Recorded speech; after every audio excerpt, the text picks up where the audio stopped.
Bem-vindos a mais uma análise nossa onde a gente mergulha de cabeça na ciência por trás das manchetes. Hoje o foco está nos novos e famosíssimos remédios para perda de peso. Todo dia tem uma notícia nova sobre como essas injeções estão revolucionando o tratamento da obesidade, né? Mas olha só, o que muita gente ainda não percebeu é que tem um oceano de ciência médica rolando logo abaixo da superfície. É um poder oculto que vai muito, mas muito além de simplesmente entrar num número menor de calça. E para a gente começar a entender o tamanho da coisa, dá uma olhada nesse número, 15 a 35%. Sabe o que é isso? É a taxa de redução na mortalidade geral associada a uma medicação que ficou famosa na mídia quase que exclusivamente por afinar cinturas. Pois é, a gente não está falando só de estética aqui, estamos falando de proteger órgãos vitais e prolongar vidas de verdade. É o tipo de dado clínico que faz a gente parar e repensar o que exatamente esses medicamentos estão fazendo dentro do nosso corpo.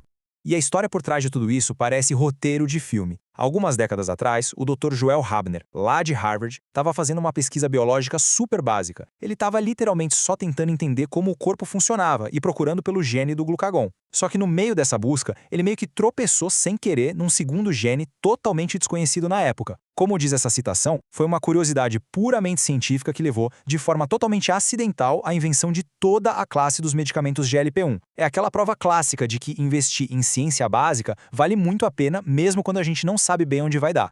Bom, vamos direto para a nossa seção 1. Mecanismos e benefícios. A ação exata no corpo humano. Como é que essa descoberta acidental funciona na prática hoje? A resposta está na quantidade de coisas que eles conseguem fazer ao mesmo tempo. Esses medicamentos não fazem uma coisinha só, sabe? Eles funcionam meio que como um maestro de uma orquestra metabólica. Eles mandam o pâncreas liberar insulina para baixar o açúcar, bloqueiam os hormônios que tentam subir esse açúcar de volta e ainda dão uma freada física na digestão. E não para por aí. Eles vão até o cérebro e mandam um sinal direto para reduzir o apetite. E a ciência tem mostrado coisas ainda mais profundas, como acalmar a inflamação pelo corpo todo, ajudar a reparar o DNA e até retardar o envelhecimento das células. Tem até pesquisa mostrando que eles podem ajudar com vícios. É muita coisa acontecendo ao mesmo tempo.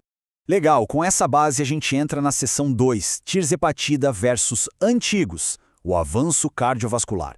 Agora a gente vai sair da superfície do emagrecimento e olhar para os dados reais que comparam as novidades com o que a gente já tinha. Para entender essa evolução, a gente tem que falar da tirzepatida. Diferente das gerações mais antigas, como a semaglutida, que focavam numa via só, a tirzepatida é um medicamento de dupla ação. Ela ataca os receptores GIP e o GLP-1 ao mesmo tempo. É o que o pessoal chama de twin-cretina. Basicamente, é um combo feito para amplificar os resultados de um jeito muito forte. Então, o ponto crucial aqui é o que acontece quando a gente coloca isso no mundo real, com muita gente. Essa ilustração da revista JACC mostra um estudo gigante com mais de 47 mil adultos, para a galera com mais de 40 anos, com diabetes tipo 2, sobrepeso e que já tinha algum problema cardíaco isquêmico. A tirzepatida entregou uma redução de, pasmem, 40% no risco relativo de coisas gravíssimas, como ataques cardíacos, derrames e até mortalidade, quando comparada com os medicamentos de ação única. 40%. E isso fica super claro nesse gráfico de sobrevivência ao longo do tempo. Se a gente olhar as linhas, a diferença salta aos olhos. Num acompanhamento de 12 meses, dá para ver que as curvas começam a separar feio ali depois dos primeiros 50 dias. A linha azul, que é o remédio de dupla ação, fica lá em cima, bem estável. Isso mostra um nível de proteção para o coração que é simplesmente fora da curva. E o mais fascinante é que os benefícios não param no coração em si. Olha esse outro gráfico aqui, que foca na insuficiência cardíaca. Para quem usou a medicação mais nova, rolou uma queda de 40% no risco de exacerbação da insuficiência cardíaca que precisaria de hospitalização. Manter o coração funcionando direitinho sem acúmulo de fluidos ou crises graves muda completamente a vida da pessoa a longo prazo. Indo um pouco além da saúde cardíaca, a tirzepatida também se saiu bem melhor que as antigas em outros exames. Os dados mostram que ela controla bem melhor a hemoglobina glicada e reduz o colesterol ruim e os triglicerídeos. E tem um detalhe que faz toda a diferença para quem toma. Ela entregou tudo isso dando menos efeitos colaterais na barriga. Ou seja, melhores resultados com menos desconforto. Com resultados tão bons, a gente entra na nossa terceira e última sessão, após a interrupção, o mundo real. Afinal, a pergunta que não quer calar é: o que rola de verdade quando a pessoa para de tomar a injeção? Olha, por muito tempo, o que a gente ouvia falar baseado nos testes iniciais era daquele famoso efeito rebote, né? A ideia de que a pessoa ia recuperar todo o peso de volta e rápido. Só que a gente precisa bater isso de frente com o que acontece no mundo real. E um estudo super detalhado da Cleveland Clinic, que acompanhou quase 8.000 adultos em Ohio e na Flórida que pararam o tratamento, trouxe respostas que ninguém esperava. Agora, o que é realmente interessante nessa parte é como isso quebra a narrativa que a gente sempre ouve. Pegando a galera que tratava puramente a obesidade, um ano depois de parar a medicação, o grupo meio que se dividiu no meio. É verdade, 55% recuperaram o peso. Mas olha para o outro lado, impressionantes 45% conseguiram manter o peso novo ou até continuaram emagrecendo depois de parar. Ou seja, não teve aquele reganho de peso garantido para todo mundo.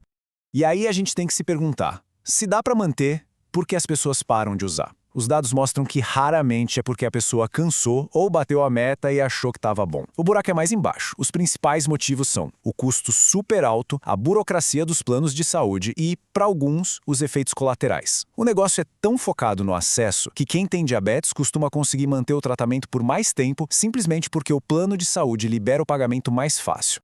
Isso tudo faz total sentido quando a gente olha para os próximos passos desses pacientes. A galera não simplesmente joga a toalha. 27% mudaram para outro remédio, talvez mais barato ou aprovado pelo plano. 20% correram atrás e conseguiram voltar para o tratamento original. 14% focaram total na mudança de estilo de vida, dieta e exercício. E quase ninguém foi para a cirurgia. O fato é que as pessoas dão um jeito de continuar se cuidando, e é isso que ajuda a segurar os resultados a longo prazo. No fim das contas, tudo isso que a gente viu hoje mostra que é muito raso achar que essas são só canetas mágicas para emagrecer. Com essa proteção gigante para o coração, os reparos nas células e as pessoas batalhando para manter o tratamento apesar dos custos altos, a grande pergunta não é sobre peso. A grande questão é, será que a gente está assistindo, bem aqui na nossa frente, o começo de uma nova era na medicina preventiva? Fica aí a reflexão para a gente começar a ver esses tratamentos não só como inibidores de apetite, mas como ferramentas poderosíssimas que estão literalmente salvando vidas. Até a nossa próxima análise, pessoal!